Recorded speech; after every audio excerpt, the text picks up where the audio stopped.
Nice sunlight and all today, although there is some smoke in the sky. It seems like it's all concentrated in a certain area. And what's going on today? I guess in some places it doesn't sound like it's too nice. How about this one? This one says, Taiwan reports combat drone as China military activities continue.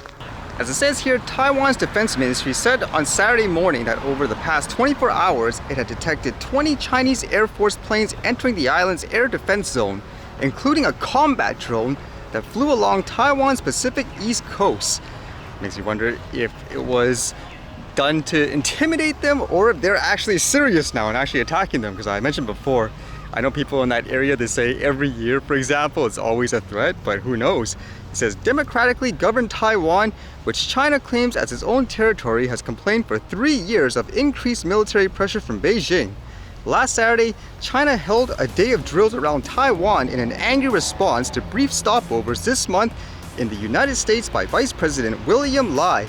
Offering further details on Friday's Chinese activity, Taiwan's defense ministry said the aircraft involved included of Su-30 and J-10 fighters and anti-submarine aircraft.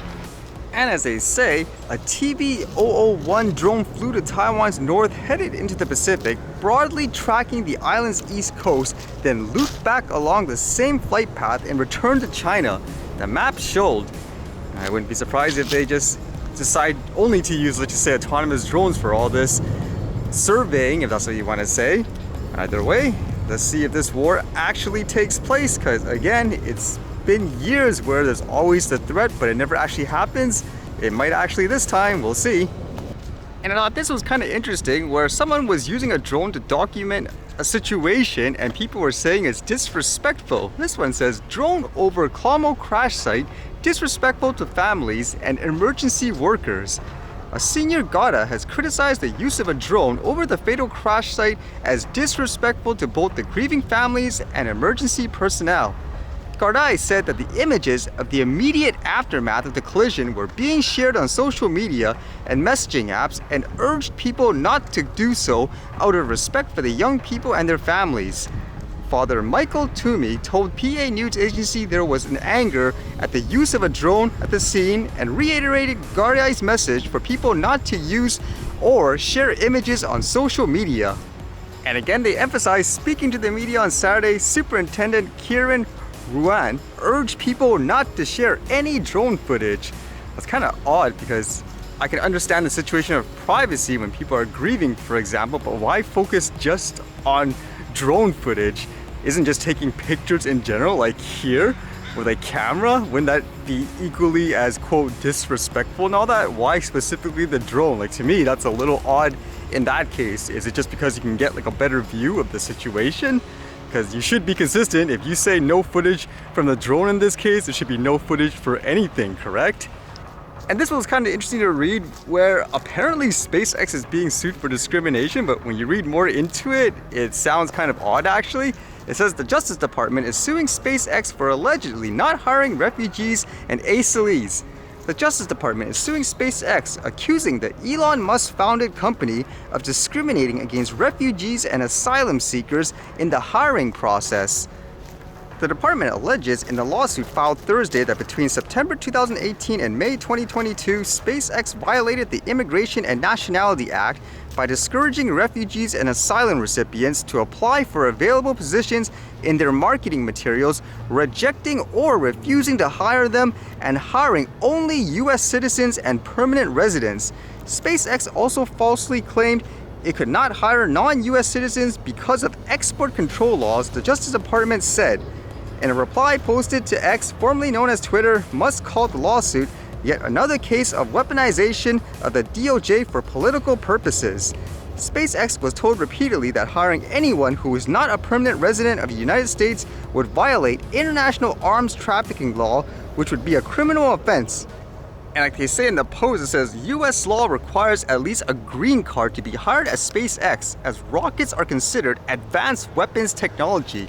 I'm not sure if that's the case with US law and stuff like that, but that is kind of fascinating to think about, where if that's true, they can't hire, let's just say, non-US permanent residents and all that because of security reasons, then there is no, quote, discrimination. But it makes you wonder if it's true what they say, they're basically being, I guess, targeted for political reasons. So it's kind of interesting to think about there. I'm kind of interested to see how that one actually turns out, because I have been reading more stories of that where officials seem to be abusing their powers.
Alright, see you guys later.